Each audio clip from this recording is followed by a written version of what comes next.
I'm Janice Fiamengo of the University of Ottawa. My theme today is Justin Trudeau's Affirmative Action Cabinet. Because it's 2015, that was what Justin Trudeau, newly elected Canadian Prime Minister, quipped when asked why gender equality was so important to him in the selection of his cabinet. For his 31-member cabinet, Trudeau chose 15 female ministers and 16 male ministers, the first gender-balanced cabinet in Canadian history.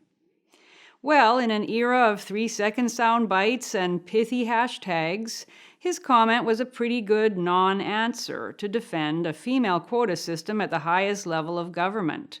As far as I can tell, it's received a tremendous amount of good press, for example, with actress and feminist Emma Watson saying it was the coolest thing she'd seen in a while, and MSN News calling it the new PM's mic drop moment. So what does 2015 have to do with choosing cabinet ministers on the basis of sex? I presume Trudeau meant that a female quota was an idea whose time had come and required no argument at all. Actually, affirmative action hiring and promotions have been with us for quite a long time now, though pro-feminist commentators don't dwell on that. The Employment Equity Act, passed way back in 1986, determined that federally regulated private companies and crown corporations, and later the whole federal public service, had to increase their complement of women and other designated groups. The legislation has always been controversial, with people like me arguing that quota hiring violates basic principles of fairness, and other people making the opposite argument, that the legislation has never been enforced aggressively enough. Whatever one's position on the subject, it is hard to deny that a massive and hugely expensive social engineering program has been ongoing in Canada and many other Western countries for decades. Its purpose being to push the hiring of women and other designated groups, to retain them, promote them, accommodate their preferences, protect them from criticism and competition, demonize elements in the workplace that they don't like, and move them into the highest decision-making and executive positions as quickly as possible. Now we have Trudeau's gender-balanced federal cabinet, rapturously received by the likes of Elizabeth May, leader of the Green Party, who wrote a blog column gushing about women's power to, quote, change society, and Alex Johnston, advocate for women in business, who interpreted Trudeau's move as giving the green light to female quotas in the corporate world as well. The eagerness with which the Trudeau cabinet was hailed may well signal that even as legal and societal barriers to women fade into the distant past, the feminist agenda is entering a new phase of political confidence.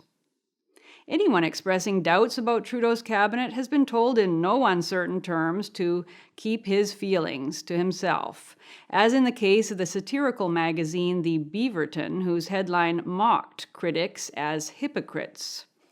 50% female cabinet leads to 5,000% increase in guys who suddenly care about merit. How bizarre to live in a society where the question of merit is treated so flippantly. Why do you assume the women aren't competent is the gotcha feminist fallback, forcing the questioner to prove he isn't a misogynist. Okay, let me put on my grumpy man hat and pursue this presumably off-limits line of reasoning. I don't assume the women in Trudeau's cabinet aren't competent. Though if any of you saw the new Minister of International Trade, Chrystia Freeland's performance on the Bill Maher show the other night on the topic of Islam, you saw someone far more comfortable with pious platitudes than with reasoned argument. I can imagine that it would be tough to debate Bill Maher on any subject, but Freeland's performance demonstrated a near total inability to move off a fourth grader level script, even when the script made her sound as if she didn't actually understand Maher's arguments. If she's the best Trudeau could find, and she was one of his most high-profile cabinet appointments, there is reason to be concerned about competence. But back to the question. I don't assume the women in Trudeau's cabinet are generally incompetent. I do assume that they were chosen in some part, and likely in large part, not because of their competence, but because of their sex. And that's not a good way to select the best. The numbers alone tell the story. Out of 184 Liberals elected to the House of Commons this past October 19th, 50 of them were women, just over 1/4 of the total. Rather than being able to choose from all of the 184 MPs in his government, Trudeau could draw from only 27% of them to form the female half of the cabinet. It just stands to reason that limiting the pool so markedly will limit the range of talent and experience one can access. Now, I'm not so naive not to realize that considerations other than merit alone have always been a part of the selection of cabinet ministers, from regional representation to the paying off of debts. But factors other than merit have never been so starkly on display as in this case. Consider it. Under Trudeau, a female MP had just less than a 1 in 3 chance of being chosen for the cabinet, while a male MP had only about a 1 in 10 chance. Some gender equality. Isn't it kind of embarrassing for the women? And then to stand up and talk about how hard it is to be a woman in politics? It's also not irrelevant to note that of the 388 Liberal candidates who stood for election on October 19th, only 30%, 104 out of 388, were women. If less than 1/3 of those Liberal candidates willing and able to contest the election in the first place were women, why do women deserve to make up half of the cabinet? But supporters of the Trudeau gender-balanced cabinet don't bother with arguments about numbers and fairness. That's so 20th century. Instead, they assert as fact 2 conveniently unfalsifiable assertions. One, that imposed gender equality is good for women, and 2, that it's good for the country. On the good for women front, proponents emphasize that the positive message of a gender-balanced cabinet is worth any number of male grumbles. Even after decades of legislation outlawing discrimination against women, after decades of affirmative action policies promoting the hiring of women, after 30% of women were cabinet ministers in the bad old days of Stephen Harper, still we're told women face barriers to participation in politics. Where the claim has no statistical support, as demonstrated empirically in the major economic study out of MIT recently that found that women born after 1975 significantly outpace their male peers in post-secondary accreditation, employment rates, occupational stature, and real wages, no matter, the arguers resort to the intangible, that ineffable something in the air, the noxious whiff of patriarchal bias, everywhere felt, though nowhere grasped. That, we're told, must still be countered. On the second argument, that a gender-balanced cabinet is good for the country, the evidence is even thinner. Gender equality is good for society, we're told, because women are good. They bring insights to government that men don't bring: greater concern for women and children, a willingness to talk rather than go to war, etc. This would seem a non-starter premise for a movement dedicated to the claim that there are no significant intellectual and other occupation-related differences between men and women, but pro-woman sentiment is always, it seems, in season. Earlier feminists celebrated women's special qualities too. For example, Canadian suffragist Nellie McClung claimed that extending the vote to women would bring an end to war and other social injustices. Obviously, it didn't, but the implicit appeal to female moral superiority is a time-honored feminist theme when convenient.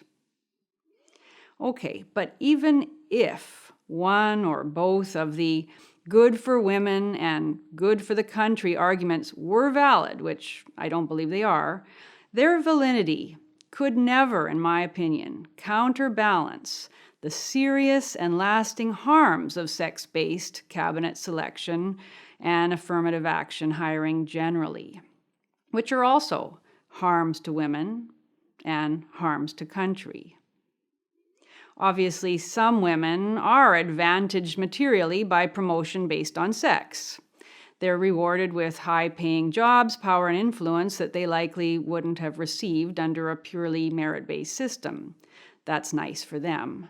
But the practice of requiring gender equality is, in the long run, bad for women, because it contributes to a consciousness, often subliminal and repressed, of inferiority on the part of women, who are condemned always to suspect that their positions were not fairly earned.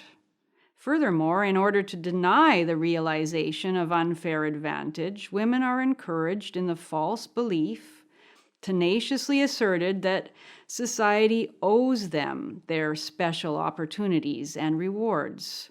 A belief requiring lifelong grievance mongering and refusal of responsibility that trap many women in emotional adolescence forever. Of course, emotional adolescence is where a lot of women are happy to stay, and it can be an easy, comfortable existence. Not so for the men who recognize that the society largely built by their sex is now stacked against them, that their ambitions must be sacrificed on the altar of women's progress. Elizabeth May actually admits this explicitly in her blog post. She's okay with it. What a profound betrayal. And then the question has to come to men. Why keep on contributing brains and abilities, hard work and decency to a society that responds with accusation and discrimination, that shouts with laughter when you object, that yawns at evidence of male alienation, depression, or suicide? Many men are already dropping out, giving up on career, marriage, and family altogether. And although this may seem good for feminists in the short term, it's ultimately a disaster, as anybody should recognize who knows how much our society depends on the creative and material contributions of men. I said earlier that judging from the swooning reception of Trudeau's 2015 female quota initiative, we're now in the triumphalist phase of female privilege. What many of us hoped back in the 1980s might be a radical but temporary measure is being made into a permanent, never-to-be-questioned feature of our society. And this is, of course, how utopian movements like feminism always operate. No matter what is done for women, no matter how many special perks and rewards, there will always be some way to claim, doesn't have to be a logical way, that more is needed. Yet another study will find that girls still don't feel confident in their maths abilities, or still aren't happy with their bodies. Some of these studies will suggest that merely 50% representation in cabinet and corporate boards and everywhere else isn't actually good enough. Why not 60% or 70%? Why not an all-female cabinet? Why not all-female CEOs? Why not an all-female world? After all, it'll soon be 2016.